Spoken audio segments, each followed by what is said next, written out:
Hi, this is Jimmy Tate.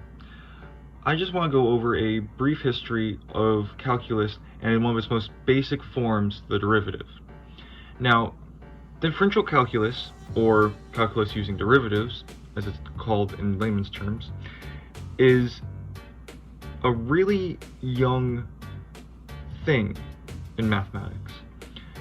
Now, compared to most mathematics, which has been around since the times of the Greeks, calculus doesn't really have a lot of roots in classical thinking.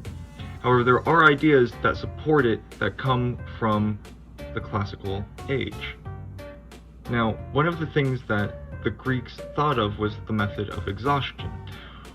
So here's a little taste of what the method of exhaustion would be like for an ancient Greek.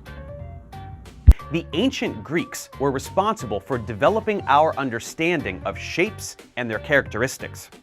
One thing they figured out was how to find the area of a polygon by splitting it up into triangles.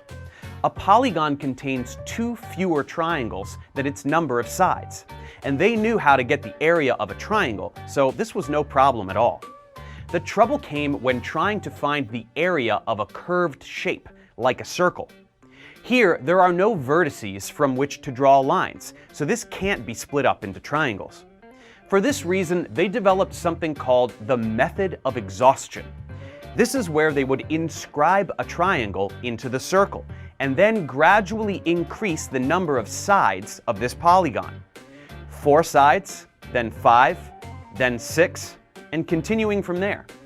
As we can see, the shape is starting to look more and more like a circle, so the area of the polygon must be getting closer and closer to the area of the circle, though it will never quite get there. In fact, the polygon would need to have an infinite number of sides in order to have an area that is identical to that of the circle.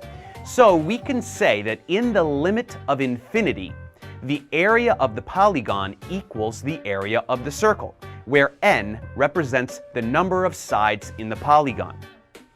Though the Greeks did not fully grasp the concept of limits, they were able to conceive of this rudimentary technique and prove the formula for the area of a circle this way. Using the method of exhaustion, we can actually find the roots of the term limit. So, in case you don't know, a limit is just moving something to something else. So, for example, if I say the limit as x approaches 0 of x, well, x is going towards 0, so it would be 0. However,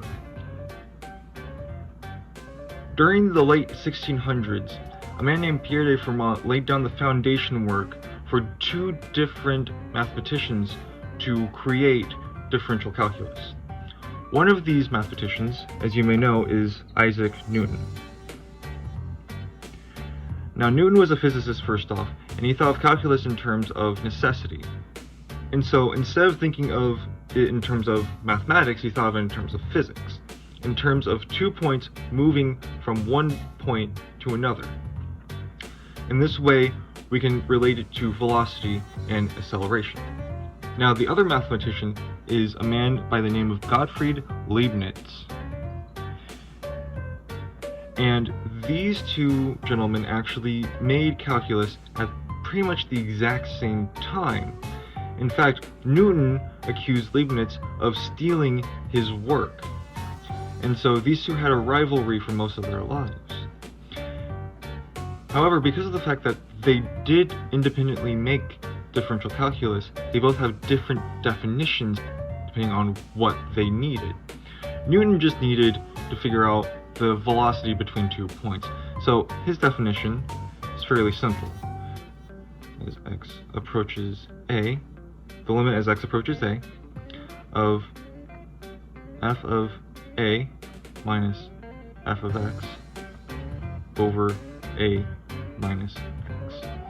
So essentially all this is doing is it is moving a point x closer along the graph to a point A. Leibniz, however,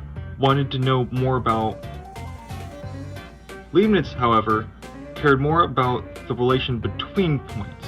And so instead of thinking about 2 separate points, he thought about a point and then a difference of a point.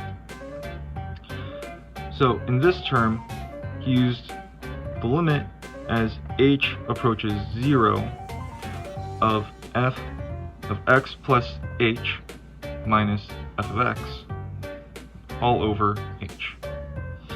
So in this way, instead of thinking about this, he thought of it in terms of this is f of x, and this is f of x plus something here, which he figured could be h.